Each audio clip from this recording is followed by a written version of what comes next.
Hi everyone, this is David Baxter from webOSroundup. We finally made it. We finally made it to the review of the HP TouchPad. If you've been sticking with us throughout the last 24 hours or so, we've been posting video after video covering every angle we could possibly think of for the touchpad. We've gone in depth on hardware, software, the accessories, touch to share, Beats audio, just about every piece and part we've gone in depth about. So the review, we're just going to glance over a lot of things and give you a final verdict of what we think of the touchpad. From a hardware perspective, you can see they went with a nice shiny look. As I mentioned in the hardware review, I prefer the soft touch kind of feel. The back of it is very, very shiny. And it's very slick. I wish it was a little easier to grab, but there will be a case on it most of the time, so that will basically take care of itself. From a hardware specs perspective, we have 1.2 gigahertz processor, dual core inside, 1 gig of RAM. The screen is 1024 by 768. It's running a front camera, so you can do video calls, including Skype and all that good stuff. So from a hardware perspective, it has everything it needs to have. Everything runs relatively smooth. It is slow to boot, just like all webOS devices are. There's nothing we can do about that. webOS apparently just as slow when it comes to booting. But the good news is you don't boot very often. You're going to boot a tablet like this maybe once a week. There's just no reason to. So that's not really a ding per se. If I get multitasking from webOS and I have to suffer from a longer boot of about a minute and a half, then so be it. The specs, the hardware inside of it is good, and it does everything it needs to do. We were able to, we ran our typical crash the device test, and we got anywhere between 30 and 40 apps before we killed it. So that's more multitasking than any other tablets can allow you to do. So if you're worried about the power, don't be. Now, is it going to stand head and shoulders above anything? No, it's about on par with what's out there right now. But what really stands apart is, of course, the software. This is webOS. webOS is the best operating system on the planet. Our opinion, we're obviously biased, but we really think that this shows what webOS can do. A lot of people have said that webOS was meant to run on a tablet, and it's hard to argue. The email app here, we go in depth again in another video, but overall this is a really great email app. You got your search, you've got the 3 panes that you can move back and forth, you know, to use the screen as best as possible. There's little touches like when you mark something as flag, you get that nice little graphic. You know, it's just the little details in the email app that are really, really good. As you would expect, you have the all inboxes, so it's bringing everything together. The email client is really great. Here's the one physical button on the device, so that allows you to go up. You can also use the up gesture. It's the only gesture that made it when they got rid of the gesture bar. Another great app that comes with it is the calendar. Here's the month view. You can see that's got all of my different calendars. They're all color-coded, and they all just show very well, using the screen very well. You can click on a single day, and it'll show you what's going on. You don't have the accordion view that you did with other webOS, but I don't think you necessarily need it. You have so much screen space. So the calendar is really great. Almost all of the basic apps are a step above where they were in webOS even 2x. Chat client, while you know, it's just a chat client, it's not, you know, gonna blow your socks off. But of course, it brings everything together. If you've got Facebook chat, Skype chat, Gtalk, any other accounts that you have that has a chat client, they're all brought into one, so you have a single conversation. So if I was talking to someone on a text message and then I bring it over to Google, all of it shows up here, so it's very seamless, and just like all webOS, it's great. Notifications are a new step up. They'll show up here. We have a detailed video of showing the notifications, but they'll show up here now instead of the bottom. And they have a new thing called stacked notifications.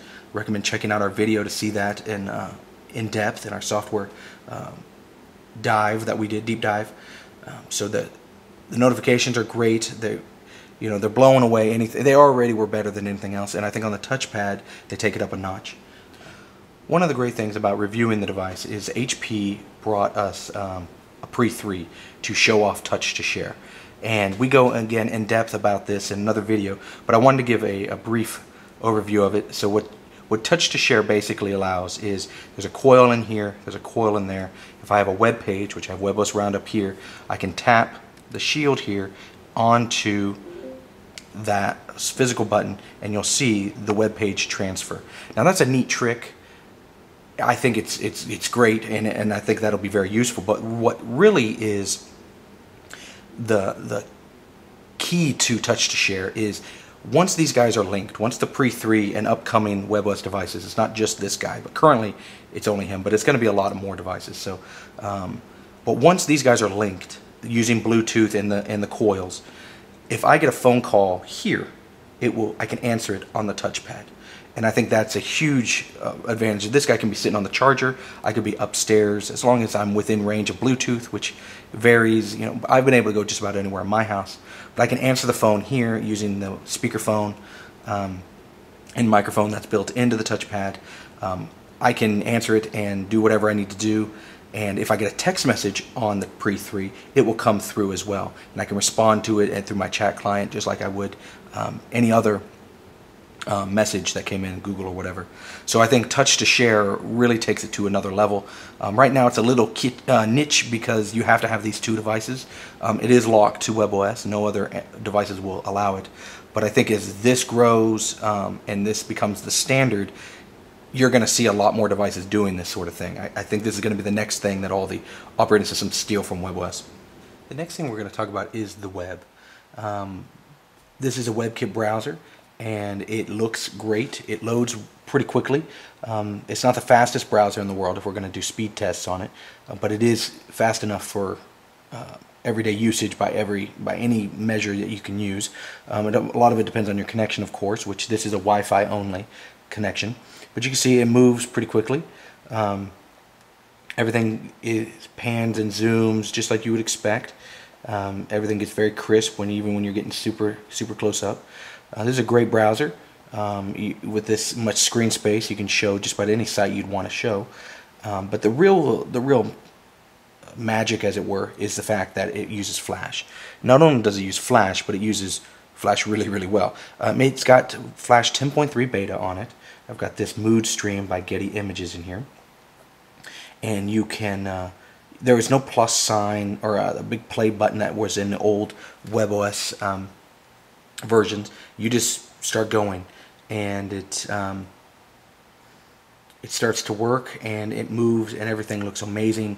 And there's no lag. There's no stutter that you normally would hear or see when you are dealing with Flash. A lot of times, I've never been a fan of Flash. If anybody's been reading the blog for very long, you'll know that I'm not a big fan of Flash on mobile devices because it's always been so clunky. This is the first time I can eat my words, as it were. There's a little crow coming on here because it really does look amazing, and it runs exactly how you would expect it to, and it does add a lot to the experience. So that's the web. We're going to jump over to talk about the battery. The battery is 6300 mAh for those keeping score, and what that really means is you're going to get, with medium to heavy usage, you're going to get about 8 to 10 hours out of it. I've used this thing with accessories, Bluetooth keyboard, and everything attached for 5 hours at client sites. Then I watched some movies on it, and it held up. About 5 p.m. it's down to about 20-30%, which is, you know, with a heavy day, that's fine with me. I don't expect something like this to be able to last for days and days and days. It's got a big, bright, vibrant screen, so it's got to power that somehow. So the battery is definitely adequate, and it's not something to worry about. A lot of webOS devices have had poor battery life. In my experience, that is not the case with the touchpad. So we also want to talk about Beats. We're going through the selling points of the touchpad to let you know what this guy is bringing to the table. The Beats is a proprietary thing that HP has licensed. We have a video about Beats in particular to explain a little bit of how it works as best we know. HP won't really go into details about it.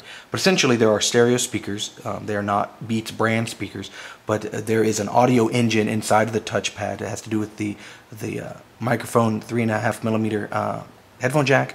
and all of these things working together to create really clean sound. I encourage you to check out our Beats video to see it in action. It does add to the experience. This is easily the best sounding mobile device I've ever heard. And you know, it's not going to blow your socks off, but it doesn't have that tinny laptop sound that I'm so used to. The next thing up is the app catalog. Here's the new launcher. The app catalog is the big question. What kind of apps are on the app catalog? Again, we have a video about this, but as an overview, there's about 300 apps, and they first start you off with something called Pivot. And Pivot is HP's new magazine that explains and gives you some details about some certain apps. You know, it highlights apps. It shows off in a beautiful format what is in the app catalog. And they're going to do this once a month, and it's worth looking at. But what we really want to see right now is what the app catalog itself looks like and what kind of apps are there. There's a lot of apps that are coming out just for the touchpad. You'll see here it says touchpad. If it doesn't say that, it was originally for webOS 2X or 1X. I clicked on QVC here, and you can see it all looks different. As reviews come in, these little balloons will get bigger and smaller to show you quickly whether or not people are liking this or not. You can see the reviews here. You do developer apps, much cleaner. Obviously, they have space to play with here, and they've done a great job of using it. I found this to be a nice tool to use. Now, is it going to help you with app discovery? Pivot is supposed to do that, but they're only going to show you off a few apps in the Pivot magazine. Overall, you're still going to be on your own to search and, you know, word of mouth. Go to webOSroundup, find out what apps are worth downloading. We're obviously going to be showing off a lot of these over time, so check back with us. But overall, it's a very clean thing. Do we have the 50,000 apps that the iPad does? No, we don't. No ifs, ands, or buts about it. Do we have more than the Honeycomb tablets? That's debatable. They have, of course, their old entire catalog that works on the phones that you can use just like we do, but they have hundreds of thousands of apps. When it comes to Honeycomb specific apps, they don't have even 300. So HP likes to beat that drum. Whether or not that is a fair comparison, I'll leave that up to you. Obviously, everyone has different opinions about it.